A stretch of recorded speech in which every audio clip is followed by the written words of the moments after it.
நண்பர்களே, இந்த நூல் Eelam Tamils Palestine right to self determination என்ற இந்த நூல் ஈழமும் பாலஸ்தீனமும் தங்களுடைய தேசிய இனங்களுடைய சுய நிர்ணய உரிமைக்காக போராடுகின்றன என்ற அந்த ஒப்புமை ரீதியாக எழுதப்பட்ட நூல் ஈழம் தமிழ் சாலிடாரிட்டி சென்டர் என்று அழைக்கப்படுகின்ற ஈழத்தமிழர்கள் தோழமை மையம் என்பதால் வெளியிடப்பட்டிருக்கிறது.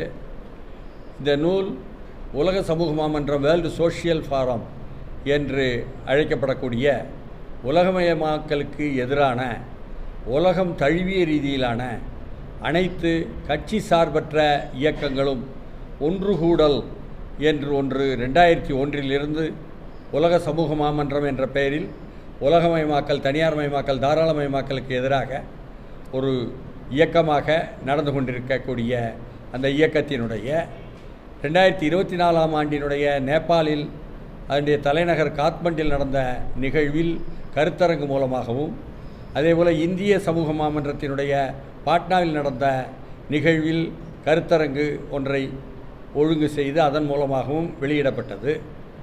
இதில் சொல்ல வருவதே ஈழத்தில் நடந்த ஒரு விடுதலை போர், பாலஸ்தீனத்தில் நடந்து கொண்டிருக்கின்ற விடுதலை போர் ஆகியவற்றை முன்னின்று நடத்திய போராளிகளுடைய அமைப்புகளை பற்றி இது பேசவில்லை.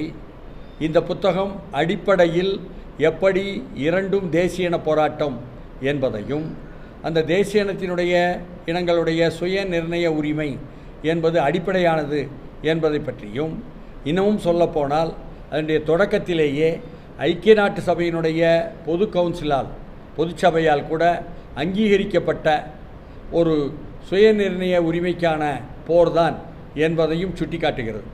உள்ளபடியே அப்படி விரிவாக இது எழுதப்பட்டாலும் நாம் இங்கே குறிப்பாக தமிழ்நாட்டில் தமிழர்கள் மத்தியில் கொண்டு செல்ல வேண்டிய அல்லது புரிந்து கொள்ள வேண்டிய ஒரு செய்தி உண்டு என்று சொன்னால், ஈழத்திலே நடந்த அந்த இன அழிப்பு போரை நடத்தியவர்கள் யார், அதற்கு பின்னால் இருந்தவர்கள் யார், அதை நடத்திய மக்கள் தங்களுடைய சுயநிர்ணய உரிமைக்காக சமரசமற்று எப்படி போராடினார்கள், அப்பொழுது அவர்கள் மீது கொடுக்கப்பட்ட குற்றச்சாட்டுகளோ அடக்குமுறைகளோ எந்த பாணியில் எந்த முறையில் செய்யப்பட்டது, அதேபோல் பாலஸ்தீனத்திலே இன்றைக்கு போராடி கொண்டிருப்பவர்கள் யார், அவர்களுடைய சுயநிர்ணய உரிமைக்காக தங்களுடைய சொந்த நிலத்திற்காக சொந்த நிலமே ஆக்கிரமிக்கப்பட்டிருக்கிறது என்ற நிலையில் அவர்கள் அதை எதிர்த்து போராடும் பொழுது, அப்பொழுது அங்கு எப்படி ஒரு இன அழிப்பு செய்யப்படுகிறது, அதுவும் கூட யார் யார் அதற்கு பின்னால் இருந்த சக்திகளாக இருக்கிறார்கள் என்ற செய்திகளை இங்கே நாம் வெளியே கொண்டு வர வேண்டிய தேவை இருக்கிறது. உள்ளபடியே இயக்கத்தில் ஈழத்திலே போராளிகளாக களம் கண்டவர்கள் இதை எப்படி விவரிக்கிறார்கள் என்பதை மட்டும் நான் கூடுதலாக இங்கே சுட்டி காட்ட விரும்புகிறேன். என்னன்னு கேட்டால், எங்களுக்கு ஈழத்தில் நடந்த போரும் பாலஸ்தீனத்தில் இன்றைக்கு அதனுடைய விடுதலைக்காக நடத்துகிற போரும் ஒன்று தாங்க, ஒரே மாதிரி உள்ள சுயநிர்ணய உரிமைக்கான ஒரு போர் தான். அதில் இன அழிப்புக்கு எதிராகத்தான் இரண்டுமே நாங்கள் பார்க்கிறோம், அதில் மாற்று கருத்தே கிடையாது என்பதை சுட்டி காட்டுறாங்க. சிங்கள பௌத்த பேரினவாதத்தினுடைய அடக்குமுறைகள், இன அழிப்பு என்பது வெள்ளியடை மலையாக நமக்கு தெரிந்த அருகாமை நாட்டில் உள்ள நிகழ்வுகள். அது நமக்கு தெரியும். 60 வருடமாக எப்படி நடந்துச்சு, கடைசியில் ஆயுதங்க போராட்டத்தையும் எப்படி நடத்தினாங்க, அதற்கு பிறகு சுற்றி வளைத்து தாக்கி அழித்தொழிப்பு என்று அவர்களை அழிக்கும் பொழுது பின்னால் இருந்த சக்திகள் யார் என்று ஈழத்தில் பார்க்கும் பொழுது உலக சக்திகள் என்பதாக நாம் வாழ்ந்து கொண்டிருக்கக்கூடிய நாட்டினுடைய அரசாங்கம் உட்பட குற்றம் சாட்டப்பட்டது. அப்படி பார்க்கும் பொழுது அதற்கு பின்னால் அமெரிக்க ஏகாதிபத்தியமோ இங்கிலாந்து ஏகாதிபத்தியமோ, அதே போல் அதில் மிகவும் ஈடுபாட்டுடன் செயல்பட்ட இஸ்ரேல் நாட்டினுடைய மொசாத் படைகளோ என்பதை அவர்கள் சுட்டி காட்டுறாங்க. இதே மாதிரி தாங்க பாலஸ்தீனத்திலையும் அதே எதிரிகள் தான் அங்கும் செய்கிறார்கள். அதனால் நீங்கள் பாணியை பார்த்தீங்கனாலும் இங்கே என்ன செய்தார்களோ அதை அப்படியே அங்கு என்ன மீண்டும் செய்வது என்பதாக நடக்குது.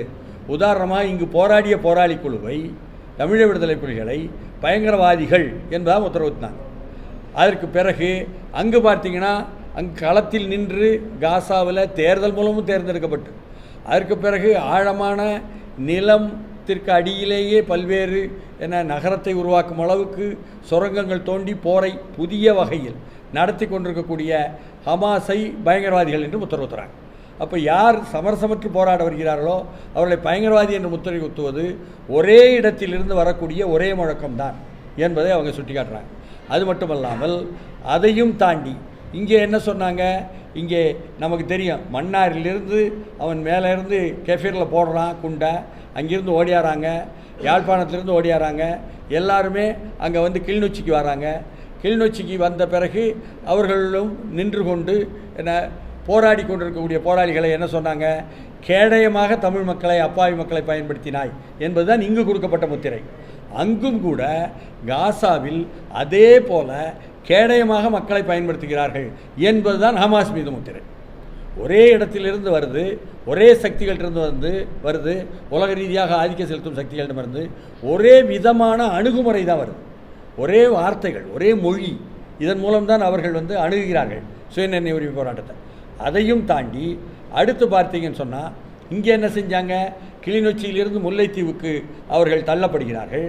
ஏன்னா அந்த பக்கம்தான், இந்த பக்கம் வந்து இராணுவம் இறங்குறோம், இராணுவம் நீங்கள் அடுத்து இருந்தீங்கன்னு சொன்னால் பெரிய அளவுக்கு சிங்கள பௌத்த பேரினவாத இராணுவம் பெரிய அளவுக்கு குண்டு வீச போகிறதுன்னு கிளிநொச்சியில் சொல்கிறாங்க. அப்போ எல்லோருமே அப்படியே இடம்பெயர்ந்து முல்லைத்தீவு வந்து நம்ம கண்ணால் பார்த்தோம், காணொலிகள் மூலம் கண்டோம். அதே போல் வந்த பிறகு உங்களுக்கு ஃப்ரீ ஃபயர் ஜோன் என்பதாக சொல்லி சுடப்படாத துப்பாக்கி சூடு நடத்தாத குண்டு போடப்படாத ஒரு பகுதி, அங்கே போயிருங்க, உங்களெல்லாம் நீங்கள் காப்பாற்றப்படுவீங்கன்னு இங்கே சொன்னாங்க. அப்போது அதே போல தான் அங்கும் என்ன பண்ணுறாங்கன்னா, அங்கே காசாவில் வடக்கிருந்து தெற்க போயிருங்க, போனீங்கன்னு சொன்னால் உங்களுக்கு வந்து ஃப்ரீ ஃபயர் ஜோன் என்பதாக உங்களை அங்கே கொல்ல மாட்டோம்னு சொல்லி அப்புறம் அங்கே போனோடனே அங்கே போடுறாங்க. இதே பாணியில் தான் இரண்டு இடத்துலையும் செய்கிறாங்கன்னா, ஒரே இடத்திலிருந்து தான் வருகிறது இதே ஆலோசனைகள், ஒரே இடத்திலிருந்து தான் திட்டமிடப்படுகிறது. இப்படித்தான் உலகில் சுயநிர்ணய உரிமை போராட்டங்கள் வந்து அழிக்கப்படுகிறது. அங்கே இன அழிப்பு என்பதை ஈழத்திலே நாம் முத்திரையாக வைத்தோம். தமிழர்கள் மத்தியிலிருந்து கிளம்பிய அந்த முழக்கம் என்பது, அந்த குரல் என்பது உலக சமூகத்தால் போதுமான அளவு அங்கீகரிக்கப்பட்டு ஆதரிக்கப்படவில்லை என்பதுதான் நமக்கு வருத்தம். ஈழத்தமிழர்களுக்கும் அதுதான் வருத்தம். இன்றைக்காவது பாலஸ்தீன விஷயத்தில் குறைந்தபட்சம் உலக அளவில் பேசப்படுகிறது என்ற அளவுக்கு, அது இதை விட அதிகமான ஆண்டுகள் இல்லைன்னு சொல்ல, ஆனாலும் கூட அந்த ஒப்புமை ரீதியாக ஒப்பீட்டை அந்த போராளிகள் எங்கள் ஐரோப்பாவிலையும் அமெரிக்காவிலையும் இங்கிலாந்துலேயும் இருக்கக்கூடிய அந்த ஈழத்திலிருந்து சென்ற அந்த களப்போராளிகள் இருக்காங்களே, அவங்க இதை விவரிக்கிறாங்க. இன்னமும் சொல்லப்போனால் அங்கே பாலஸ்தீனத்தில் நடந்து கொண்டிருக்கக்கூடிய போரில் முன்னால் நின்று போராடுபவர்கள் முஸ்லீம்கள் என்பதாக வெளியே காட்டப்படுது. உள்ளபடியே முஸ்லீம்களிலும் பார்த்தீங்கன்னு சொன்னால் நீங்கள் வந்து அங்கே வந்து சன்னி பிரிவு முஸ்லீம்கள் என்பதாக ஹமாஸ் சொல்கிறாங்க. ஐயா, அங்கே ரஃபா பார்டருக்கு இந்த பக்கம் வாங்க, லெபனான் பக்கம் வாங்க, ஹிஸ்புல்லா என்ற போராளி அமைப்பு தானே இஸ்ரேல்காரர்களுக்கு பெரிய தொல்லையாக இருக்குதுன்னு பயப்படுறான். அவங்க யார் என்றால் ஷியா பிரிவு முஸ்லீம்கள். அப்போ ஒரு பிரிவு என்று ஓரங்கட்டவே முடியாது. சரி, ஷியா பிரிவு முஸ்லீம்களும் போராடுறாங்க, சன்னி பிரிவு முஸ்லீமும் போராடுறாங்க. அவங்கவுங்க போராளி அமைப்புடன் அதற்காக திட்டமிட்டு கொண்டு அறிவியல் ரீதியாக பல்வேறு அனுபவங்களை எடுத்துக்கொண்டு அதற்கு பிறகு பார்த்திங்கன்னா லெபனானில் கிறித்துவர்கள், பாலஸ்தீன கிறித்துவர்கள் அவர்களும் சேர்ந்து தான் போராடுறாங்க. இன்னும் உங்களுக்கு செய்தி சொல்ல போனால் ஈழத்தில் போராட்டங்கள் தொடங்கிய காலத்தில், இன்னும் சொல்லப்போனால் ஈரோஸ் என்ற போராளி அமைப்பு இருந்த காலத்திலேயே என்ன பண்ணாங்கன்னா, இவர் சுட்டி காட்டினார் அந்த அரஃபத் செய்ய சொல்லும்போது சுட்டி காட்டினார், யாசர் அரஃபத், அல்ஃபட்டா என்ற கொரில்லா குழு, PLO என்ற ஒன்றுபட்ட ஒரு அமைப்பு, இதனுடைய தலைவராக இருந்த யாசர் அரஃபத் அன்றைக்கெல்லாம் வந்து இந்திய அரசுடன் நல்லுறவு கொண்டவர். இன்னும் சொல்லப்போனால் ராஜீவ்காந்தி விஷயத்தை முன்கூட்டியே சொன்னார், எச்சரித்தாரெல்லாம் சொல்லுவாங்க. அந்த யாசர் அரஃபத் மூலமாக பயிற்சிக்கு போனாங்க. இது ரொம்ப முக்கியமான விஷயம். நம்ம இலங்கை தீவிலிருந்து பயிற்சிக்கு போனவர்கள் பிறகு பிளாட்டி PRF எல்லோருமே பயிற்சி பெற்று வந்தவங்கெல்லாம் இருக்காங்க. அப்படி பயிற்சி பெற்று வந்தவர்கள்ட்ட விசாரிக்கும் பொழுது அப்பொழுது என்ன சொல்கிறாங்கன்னா, யாசர் அரஃபத்தினுடைய PLO மட்டும் இல்லைங்க, PFLP என்று ஒரு பெரிய அமைப்பு இருக்குது, popular front for the liberation of Palestine என்ற அந்த அமைப்பு, அதனுடைய தலைவர் டாக்டர் ஜார்ஜ் ஹபாஷ், அவர் கத்தோலிக்க கிறிஸ்தவர். போதுங்களா? அப்போ பாலஸ்தீனத்திலேயே கிறிஸ்தவர்களும் இருக்காங்க, ஷியா பிரிவு இருக்காங்க, சன்னி பிரிவு இருக்காங்க. ஏன் அப்பொழுது எல்லோரும் சேர்ந்து என்ன, அவர்கள் ஒரு இனம், ஒரு தேசிய இனம். அப்பொழுது அது முஸ்லீம்களுடைய போராட்டம் இல்லை, அப்படி வேணும்னே பிரபலப்படுத்தி தனிமைப்படுத்திடுறது. உண்மை காஷ்மீரை கூட அப்படி அல்ல, அது வந்து ஒரு தேசிய இனத்தினுடைய போர். அப்போ ஒரு தேசிய இனம் தனது சுயநிர்ணய உரிமைக்காக தங்களுடைய சொந்த நிலத்தில் தாங்கள் சொந்தமாக வாழ வழி இல்லையா, ஆக்கிரமிப்பாளர் தானே வந்து உட்கார்ந்து கொண்டிருக்கிறான் என்பதாக அவர்கள் வந்து அந்த போரை செய்தாங்க. இன்னும் சொல்லப்போனால் இந்தியாவில் இருக்கின்ற இப்போ முக்கிய ஊடகங்கள் உட்பட என்ன, இந்தியாவுக்குள்ளே தான் எல்லா மாநிலம்னு அர்த்தம் புரிஞ்சுக்கணும். அப்போது அவன் போன அதுக்கு ஒரு வருடம் முன்னால் என்ன பண்ணுறான், இஸ்ரேல் மொசாத்காரன் அங்கே இருக்கக்கூடிய பாதுகாப்பு துறை மூலமாக கூப்பிட்டு 9 மாதம் என்ன உங்களுக்கு ஊடகியல் பயிற்சி கொடுக்கிறேன். இது வெளியே தெரியாத விஷயம். என்ன ஊடகியல் பயிற்சி, நாங்கள் அடுத்த ஆண்டு தாக்க போகிறோம், எங்களுடைய ஏற்பாடுகளை எல்லாம் பாருங்கள், அவங்க அண்டர் கிரவுண்ட் டனல் வச்சுருக்காங்க, அவங்க தான் ஆக்கிரமிப்பாளர்கள், அவங்க தான் பயங்கரவாதிகள் என்பதாக தயாரிக்கப்பட்டு, இப்படி தயாரிக்கப்பட்டு சொன்னவர்களெல்லாம் இங்கும் கூட என்ன பிரபலமான ஊடகவியலாளர் டெல்லியிலேருந்து போனாங்கலாம், பர்காதத் பேரெல்லாம் கூட வந்துச்சு. அதில் அப்படியெல்லாம் போய் பயிற்சி எடுத்துகிட்டு வந்து இங்கே அந்த பரப்புரையும் செய்தார்கள். நமது மாநிலத்தில் அந்த பரப்புரை செய்யப்பட்டது. அப்போ அதற்கு எதிர்நீச்சல் போடணும்னு நாங்கள் இப்போது தந்தி தொலைக்காட்சியில் யூடியூப் வைங்க, அதில் நாங்கள் நீங்கள் இருக்கிற நிகழ்ச்சியிலேயே ஒரு 40 தினசரி போடும்பொழுது எதிரான உண்மைகளை எடுத்து சொன்னோம். நம்மளால் முடிஞ்சதை தான் நிச்சயம் என்ன அதை சொன்னோம். அதனுடைய தொகுப்பாகத்தான், சாரமாகத்தான். அதற்கு இன்னமும் சொல்ல போனால் அங்கே காசாவில் இருக்கின்ற போராளிகள் மத்தியில் இருந்து மட்டும் செய்திகள் அல்ல, ஊடக செய்திகள் மட்டுமல்ல, ஈழத்து போராளிகள் ஐரோப்பாவில் இருக்கிறவங்க நமக்கு செய்தி கொடுக்குறாங்க என்ன களத்தில். அதனால் அவங்க தானே வந்து குறிப்பாக கொடுக்க முடியும், அவங்க தானே அணு ரீதியாக கொடுக்க முடியும், அவங்க தானே படிப்பினை எடுத்து கொடுக்க முடியும். அப்போது இந்த ஒப்புமை ரீதியாக சொல்கிறாங்க, எங்களுக்கு நடந்தது தான் ஏன் அங்கே நடக்குது, அங்கே நடக்குது தான் ஏன் எங்களுக்கு நடந்துச்சு. அப்போ எல்லாமே என்ன அமெரிக்க வல்லூர் சக்திகள், இன்னும் சொல்லப்போனால் B1 என்று உள்நாட்டிலும் B2 என்று வெளிநாட்டுகளிலும் உளவு சக்திகளை இங்கிலாந்து நாடு வச்சிருக்கு. அப்போது அதே போல் வந்து மொசாத் இங்கே நடக்கக்கூடிய சில கொலைகள் அல்லது அசாதாரண மரணங்களை கூட நம்ம கேட்கும் பொழுது அமெரிக்காவானா இல்லைங்க மொசாத் மூலம் தாங்க பண்ணுவாங்க எதையுமே இந்தமாரிலாம் ஆப்ரேஷன் என்பதாக எல்லாம் அவங்க சொல்கிறாங்க நமக்கு. ஏன்னா அவங்க தான் அனுபவத்தில் உள்ளவங்க. நாம் களத்தில் என்ன துவக்கெடுத்து நிற்கலை, துவக்கெடுத்து நிற்கிறவன் சொல்கிறத கொஞ்சம் செவி மடுக்கணும் என்பது தான் என்னுடைய வேண்டுதலாக இருக்குது. என்ன அதில் தான் அவங்க சொல்கிறாங்க. இப்படியாக ஈழத்திற்கும் பாலஸ்தீனத்திற்கும் உள்ள ஒற்றுமைகள், அது வந்து இன அழிப்பு என்பது அங்கே கொண்டு போய் என்னென்னா ஐநாவினுடைய பாதுகாப்பு கவுன்சில் கொண்டு போகணுங்கிற அளவுக்கு, ஐநாவினுடைய மனித உரிமை கவுன்சில் நம்ம இன அழிப்புன்னு கொண்டு போனது, இன அழிப்புன்னெலாம் சொல்லாதிய, போர்க்குற்றம்னு சொல்லுங்கள். சரி, போர்க்குற்றத்துக்கு உள்ளுக்கும் இன அழிப்பு போர்க்குற்றம்னு ஒன்று இருக்குது அந்த ஐநாவினுடைய, நீங்கள் அந்த விதிகளை படித்தா தெரியும்.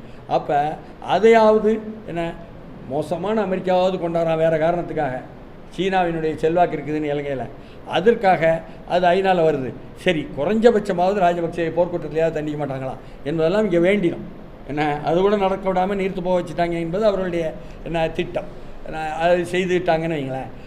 அதுபடியாக கழுத்து நெரிக்கப்பட்டு என்ன கிடக்கக்கூடிய ஒரு ஈழத்தமிழன், இந்த கழுத்து தான் நெரிக்கப்பட்டு கடந்தாலும் அங்கே உள்ள இலங்கையில் உள்ள முஸ்லீம் தமிழர்களை கூட முதல் போராக்கு வந்தவங்களை பிரித்தாளும் தந்திரத்தில் என்ன டிவைட் அண்ட் ரூல், பிரித்தாளும் தந்திரத்தில் வெற்றி பெற்றது சிங்கள போது போயிருந்தவர்.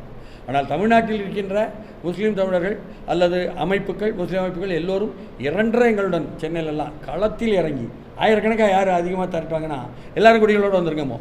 ஒரு நாடகர்ந்த தமிழ் அரசாங்கம் சார்பாக ஒரு பெரிய பேரணியை வந்து கடற்கரையில் நடத்தினோம். சண்டை போட்டு வாங்கினோம். என்ன கொடுக்காமல் இருக்க முடியாது, காவல்துறை கொஞ்சம் குண்டக்க சண்டை போட்டோம். அப்போது அப்படி கொடுத்த பொழுது அவர்கள் வந்து இறங்கி மீனவர் பகுதியில் வேலை செய்யணும், மீனவர்கள் போனோம், ஒவ்வொரு கிராமத்திலிருந்தும் பதாக எடுத்துகிட்டு வந்தாங்க.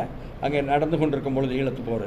அதே மாதிரி என்ன முஸ்லீம் அமைப்புகள் எல்லோருமே என்ன அதில் வந்து தமுமுகவும் சரி, எஸ்டிபியும் சரி, அல்லது ஐஎன்டிஜேயும் சரி, இப்படி வந்து பல்வேறு முஸ்லீம் அமைப்புகள், பஷீர் காக்காலாம் வந்து எங்கள் ஐயனால் கூப்பிட மாட்டாங்க, என்னையும் கூப்பிட்டுன்ட்டு அவர் வருவார். இப்படியாக எல்லோருமே வந்து கொடிகளுடன் வாங்கணுன்னு வந்தாங்க. இந்த அளவுக்கு ஆயிரக்கணக்கான அளவுக்கு வந்தவர்கள் தமிழ்நாட்டினுடைய என்ன முஸ்லீம் அமைப்புகள். அதனால் எதையும் வந்து இங்கே பிரித்தாளுவதில் தமிழ்நாட்டில் செல்லாது என்று நிரூபிக்கப்பட்டது தமிழ்நாடு. அதனால தான் தமிழ்நாட்டில் உட்காந்துட்டு நம்மளால் பேச முடியும். இந்த ஒற்றுமை பற்றி, இந்த சுயநிர்ணய உரிமை பற்றி, இந்த தேசிய இனங்களுடைய சுயநிர்ணய உரிமை எவ்வளோ ஆழமானது, முக்கியமானது. ஏகாதிபத்தியத்தை உலகத்தில் என்ன அதனுடைய அடிப்படையை தகர்க்க வேண்டும் என்றால் தேசிய இனங்களுடைய சுயநிர்ணய உரிமையின் மூலம் மட்டும்தானே முடியும் என்பது தான் அதில் உள்ள அடிப்படையான என்ன மார்க்சிய பார்வையே. அதனால் அந்த பார்வையில் இருந்தும் நாம் இந்த செய்திகளை பார்க்குறோம். அப்படிப்பட்ட ஒரு போர் என்ற ஒற்றுமை என்பது இரண்டுக்கும் உள்ள ஒப்புமை என்பதை நாம் ஒப்பிட்டு பார்க்க முடிகிறது. அதன் மூலமாக நாம் கற்றுக்கொள்ள வேண்டியது, உலகத்தில் எங்களுக்கு உலகமயமாக்கலுக்கு எதிரான அந்த வேர்ல்டு சோஷியல் ஃபாரத்தில் கூடும்பொழுது அதே எதிரிகள். அதனால் அது எளிதாக இருந்தது. பாலஸ்தீனத்தில் இருந்து ஒரு அந்த கைதிகளுக்காக, உள்ளே இருக்கக்கூடிய கைது செய்யப்பட்ட கைதிகளுக்காக வந்த ஒரு வழக்கறிஞர் வந்தாங்க, பெண் வழக்கறிஞர். அவங்க பேசிகிட்டு இருக்கும்பொழுது இதே விவாதம் வந்துருச்சு அந்த அரங்கில், காத்மண்டில். வரும்பொழுது முஸ்லீம்களா, இல்லை ஷியா இருக்காங்க, சன்னி இருக்காங்க, இல்லை கிறிஸ்தவர்கள் இருக்காங்க என்று நாம் இந்த கருத்தையெல்லாம் சொல்லும்போது அவன் கடைசி அந்த பெண் சொல்கிறாங்க, நான் ஒரு கிறிஸ்தவருங்க. எங்களுக்கு அதிர்ச்சி. தலா என்ற பெயருள்ள ஒரு பெண் என்ன. அப்புறம் அங்கே போய் பாலஸ்தீனத்துக்கு போய் தொடர்பு கொண்டுட்டு இருக்காங்கன்னு வைங்களேன். இப்படியாக உள்ளபடியே நாம் சாரத்தை புரிந்து கொள்ள வேண்டும். இது அந்த இதுதான் நீங்கள் காஷ்மீர் JKLF என்று ஜம்மு காஷ்மீர் லிபரேஷன் ஃப்ரண்ட் என்று ஒரு காலத்தில் அவர்கள் சுயநிர்ணய உரிமைக்காக தேசிய இனங்களுக்கு சுயநிர்ணய போராடும் பொழுது அவர்கள் அங்குள்ள இந்துக்கள் பண்டிட்டுகள் எல்லோருக்குமே இணக்கமாக நல்லிணக்கத்துடன் தான் என்பதைத்தான் முன் வச்சார். அதனால்தான் அப்பொழுது இந்திரா காந்தி காலத்திலேயே முகுபல் பட் என்ற அந்த போராளி தலைவர் திகார் சிறையில் தூக்கு மேடை ஏற்றப்பட்டார் என்ற நிகழ்வு முதற்கொண்டு தான் காஷ்மீர் வருது. அப்போ இன்றைக்கு தான் நம்ம 370 அறிக்கை அதை கூட எடுத்துக்கிட்டான் என்பதை பற்றியெல்லாம் பேச முடியுது. இப்படியாக சுயநிர்ணய உரிமை போராட்டம் ஏன் வடகிழக்கு மாநிலங்களில் இன்னமும் நாகர்களுடைய போராட்டக்களமாக இருக்கிறது. இந்திய அரசு பேசிக்கொண்டிருக்கிறது, ஏமாற்றி விட்டது என்ற செய்திகள் வருது. மிசோல அதே போல் மைத்தி அதே போல் குர்கி என்பதையெல்லாம் பார்க்குறோம். அதனால் தேசிய இனங்களுடைய சுயநிர்ணய உரிமை என்பதில் மதமல்ல, சாதி அல்ல, அது தேசிய இனங்களுடைய சுயநிர்ணய உரிமை என்பதாக நாம் பார்ப்பதற்கு இதையெல்லாம் நமக்கு சான்றுகளாக அறுதியிட்டு கூறுகின்றன என்பதனால்தான் தேசியங்கள் சுயநிர்ணய உரிமை எந்த ஒரு போராளி குழுவை பற்றி எழுதாமல் தேசியங்களுடைய சுயநிர்ணய உரிமை என்ற அரசியல் கருத்தியல் ரீதியான கருத்தை முன்வைப்பதற்கு, அதுவும் உலக அரங்கில் நாம் பாலஸ்தீனத்தை பற்றி எல்லோரும் பேசுவாங்க, ஆர்வமாக இருப்பாங்க, கவனிப்பாங்க, படிப்பாங்க. அப்போ அவர்கள் கூடும் பொழுது அவர்களுக்கு ஈழத்தை பற்றியும் எடுத்து சொல்லணும் என்பதற்காக இந்த நூல் தயாரிக்கப்பட்டது. அதற்கான பணியை அது செய்தது அந்த கூட்டங்களில் கூட. அதை நாம் மீண்டும் வெளிப்படுத்தணும். இது தமிழ்லையும் கொண்டு வந்து வெளிப்படுத்துவோம், வெளியே கொண்டு வருவோம்னு நீங்களை வெளியீடு செய்வோம். அதனால் இதுதான் இது அடிப்படையில் நாம் புரிந்து கொள்ள வேண்டிய செய்தியாக இன்றைக்கு இருக்கக்கூடிய இந்த நிகழ்வின் மூலமாக நாம் முன்வைக்கின்ற செய்தி.